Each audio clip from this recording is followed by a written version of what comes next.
Yeah, they could be unforgiving when it came to very visible flaws.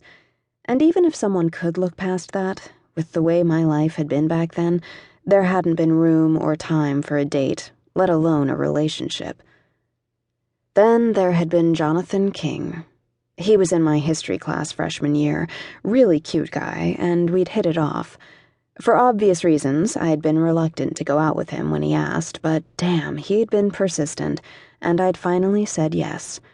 We'd gone out a few times, but as the relationship progressed and he, being a totally normal guy, had made a move on me one night when we'd been alone in my dorm, I'd been stupidly convinced that since he could see past the scar on my face, he'd been able to see past everything else. I'd been wrong. We didn't even kiss. And we sure as hell didn't go out again after that, and I hadn't told anyone about him and that disastrous night. I didn't think about him. Ever. Well, except for right now, damn it. As I watched the hot guy brigade being all hot, I was totally aware of the fact I was boy crazy due to my lack of, well, of boys in my life. Got it!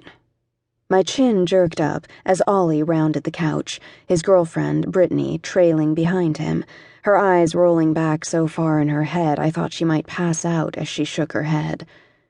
Ollie approached the coffee table and leaned down, holding some kind of box tortoise in his hands. My brows rose as the little guy's legs wheeled. What the... "It's not a party until Ollie breaks out the turtle," said Jace, and my lips curved up in a grin. Cam sighed as he leaned around Avery. "What in the hell are you doing with Raphael?" "Correction." Ollie placed him on the table. With one hand, he brushed his shoulder-length blonde hair back behind one ear. "This is Michelangelo, and I think it's pretty fucked up you don't even know which one is yours anymore. You probably sent Raphael into a depression." "I tried to stop him," Britt said, folding her arms. The two of them looked like they finaled in the Perfect Blonde Couple Award. "But you know how he is." Everyone knew how he was. Ollie was in grad school now, to become a doctor, surprisingly, but his antics were as big a legend as the hot guy brigade. Ollie would be second to the lieutenant. He got a lot of bonus points for coming down to Shepherdstown every other weekend to see his girlfriend, and for being a shameless goofball.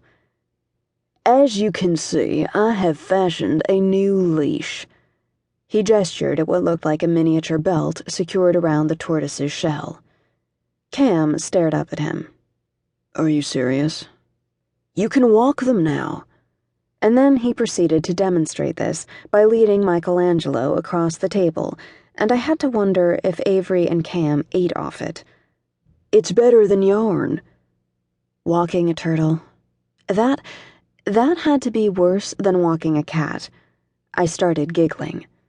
"It looks like a Barbie belt." "It's a designer leash," he corrected, his lips twitching.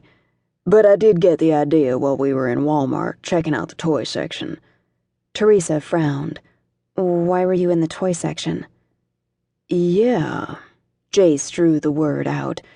"Is there something you two aren't telling us?" Britt's eyes widened. Ollie just shrugged. "I like to check out the toys. They are so much cooler now than when we were kids." This statement led to an all-out discussion about how our generation had been sorely cheated when it came to the sophistication and cool factor of today's toys, and I had to think really hard about the kind of toys I'd played with. There'd been Barbies, of course there'd been Barbies, but instead of big wheels and board games, I had satiny sashes and sparkly crowns. And then I had nothing. As the group started talking about summer plans, I tried to pay attention to where each of them was planning to go. Cam and Avery were going to spend their summer in D.C., since Cam had made it onto the United team. I'd never been to D.C., even though Shepherd wasn't too far from the capital. Britt and Ollie were doing something amazingly crazy. They were leaving a week after school let out and heading to Paris, and they were planning to road trip across Europe. I'd never been on a plane, let alone overseas. Hell, I hadn't even been to New York City. Teresa and